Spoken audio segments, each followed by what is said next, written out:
So guys আজকে আমি এতদিন পর তোমাদের সঙ্গে শেয়ার করছি আমার বার্থডে ব্লগ। অ্যাকচুয়ালি আমার বার্থডে ছিল 9th জুন, বাট তোমরা এখনও চাইলে আমাকে কমেন্টে উইশ করতে পারো। তো চলো বেশি লেট না করে, বেশি কথা না বলে আজকের ব্লগটা স্টার্ট করি। সো আজকের দিনটা স্টার্ট করেছিলাম এরকম একটা একটুকুনি চা, 2 ঘুঁট চা বলতে পারো। তো তারপরে ঠাকুরকে খুব সুন্দর করে সাজিয়ে গুছিয়ে খেতে দিয়ে দিলাম। তো ফার্স্টে তো আমি ভেবেছিলাম যে সন্ধেবেলা মিষ্টি দেবো বা আঁকার পরীক্ষা থেকে ফেরার পথে মিষ্টি আনবো, তো বাট এত টায়ার্ড লাগছিল আর যাওয়া হয়ে ওঠেনি। ইয়েস গাইজ, আজকে আমার আঁকা পরীক্ষা ছিল।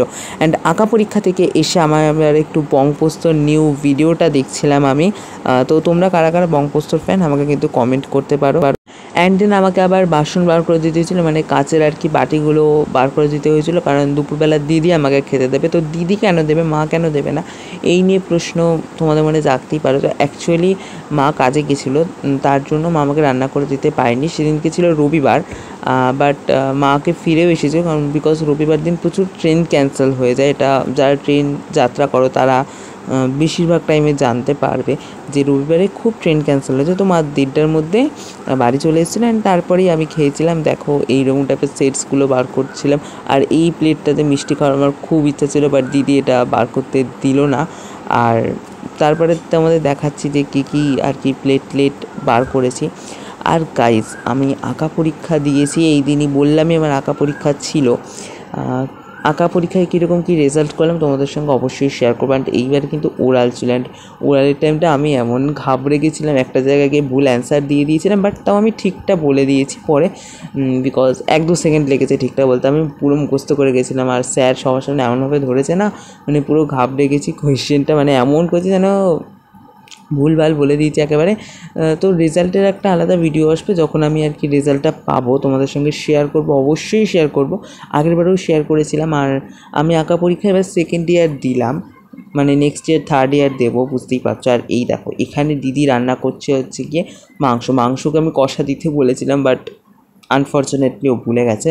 আর এইগুলো আমাকে দুপুরবেলা দেবে বলে এনেছিল, বাট সত্যি বলতে কি লজেন্সগুলো আমি অনলি একটা লজেন্স খেতে পেরেছি, বাকি সব দিদি নিয়ে নিয়েছে। তারপরে স্পেশাল কী রান্না হচ্ছে বল? আজকে বার্থডে স্পেশাল হয়েছে ভাত, মাছের মাথা দিয়ে মুগের ডাল, আলু ভাজা, পটল ভাজা, ভেন্ডি ভাজা, কুমড়ো ভাজা, বেগুন ভাজা, এই ভাজাগুলো হয়েছে। মাছের মাথা দিয়ে মুগের ডাল, আর রুই মাছের ওই দই পোস্ত দিয়ে একটা কারি মতো হয়েছে। আর চিকেন কষা, আর চাটনি, পাঁপড়, মিষ্টি, পায়েস, আর এছাড়া তো ফল, তারপরে চিপস, কুরকুরে এসব আছে। গাইস আঁকা পরীক্ষা দিয়ে এসে এইসবে বসি, আর এসে দেখছি বাইরে এত কিছু রান্না করছে। আমি বলেছিলাম যে কিছুই করতে হবে না, বাট এরা এত কিছু করছে, জানি না আরও কী প্ল্যান করেছে আমায় বলেনি। যাই হোক, এখন আমি ঠাকুরকে খেতে দিতে যাবো। তো মা কাজ থেকে ফেরার পথে আবার আমার জন্য লিচু এনেছিল, আর তার সঙ্গে দিদি আবার একটা নতুন জামা নিয়েছিল, একটা শার্টও গিফট করেছে। সেটা অন্য কোনো একটা ভিডিওতে দেখাবো, এই ভিডিওতে আমার দেখানো হয়নি। তো এখন তোমাদের দেখাবো রান্নার কমপ্লিট লুকগুলো। তো এখানে ছিল চিকেন, তার এখানে তো ভাতটা তো থাকবেই। আর এখানে দেখো ভাজাভুজিগুলো সব রয়েছে আর কি, ভেন্ডি ভাজা, পটল ভাজা, সামথিং কিছু একটা। আর এখানে পায়েসটা রয়েছে, আমার জন্য আলাদা বাটিতে তুলে রেখেছে, এমনি ডেচকিতে আরও রয়েছে। তো এখানে হচ্ছে মাছের মাথা দিয়ে মুগের ডাল, যেটা অ্যাকচুয়াল দিদি বলছিল। আর ওই দেখো পায়েসটা দেখালাম আমি তোমাদের, রয়েছে। এই টিফিন বক্সটাতে পাঁপড় রয়েছে। এই দেখো এখানে চাটনি হয়েছিল, লাস্টে একটা টমেটো চাটনি করতে হয়েছে। আর এখানে ছিল হচ্ছে ওই মাছের যেটা ছিল সেটা আর কি। তার মানে দেখতে পাচ্ছ পুরো ঘরের অর্ধেকটা অংশ জুড়ে জাস্ট আজকে আমার খাবার দাবারই পুরো রাখা ছিল। আর দেখো ফাইনালি খেতে বসে পড়েছি। এই দেখো ডালটা কতটা ঘন হয়েছে, আর ডালটা কিন্তু সত্যি সেদিনকে খেতে খুব ভালো হয়েছিল। আর এই দেখো এবার মা একটা থালার মধ্যে আমাকে মিষ্টিগুলো সাজিয়ে দিচ্ছে। শ্যুটটা এমনিই নিয়ে নিয়েছি, পরে দেখছি এত সুন্দর শ্যুট হয়েছে। তারপরে এখন আবার আশীর্বাদ করার জন্য দিদি আবার প্রস্তুতি নিচ্ছে, এগুলো জ্বালিয়ে দিচ্ছে। তারপরে মা আমাকে আশীর্বাদ করে দিল সুন্দর করে। আর আশীর্বাদ করা কিন্তু একটা মজা আছে, এখানে কিন্তু মানে পয়সা টয়সাও দেয় আর কি, বাট আনফর্চুনেটলি এইবারে আমি মনে করাইনি বলে আমি পাইনি কোনো পয়সা, 1 টাকাও পাইনি গাইজ এবার। আর দেখো মা পায়েস খাইয়ে দিল, আর পায়েসটা কিন্তু খেতে খুব সুন্দর ছিল, মিষ্টি খাইয়ে দিল, আমি আবার দিদিকে বলছিলাম, লোভ দেখাচ্ছিলাম। যাই হোক, এই দেখো এখন আবার খাবার দাবারগুলো সাজিয়ে দিচ্ছে, আমি আবার এখন খেতে বসে পড়বো। বাট এত খাবার তোমরা কি মনে করছো আমি একবারে কখনো খেতে পারি? একদমই নয়।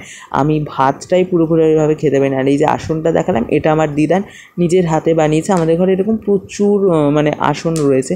আর দেখো খাবারটা তোমাদের ভালো করে দেখিয়ে দিলাম। এই হচ্ছে কি আজকে আমার বার্থডে মেনু। আর এখন ভাবছিলাম কি করে শটটা নেব, খাচ্ছি সেটা কি করে দেখাবো। বাট ভালো ফোন রাখার জায়গা পাইনি, ভালো লাগছে না। সো ভাজা দিয়ে এখন আমি ভাত খাই, এনজয় করি।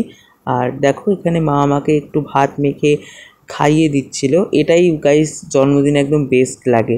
এমনিতে তো মা কাজে যায়, অলওয়েজ খাওয়াতে পারে না, বাট যখন খাইয়ে দেয় না বাড়িতে থেকে এরকম স্পেশাল দিনগুলোতে আমার তো খুব ভালো লাগে। আমি তো দিদিকে লোভ দেখিয়ে যাচ্ছি, দেখ কত ভালো ভালো খাবার খাচ্ছি। যাই হোক, আজকেও ভিডিওর এন্ডে চলে এলাম, পায়েস খাচ্ছি আর বাদর দেখতে দেখতে আজকের দিনটা শেষ করলাম। তো চলো, বাই, দেখাবে নেক্সট ভিডিওতে।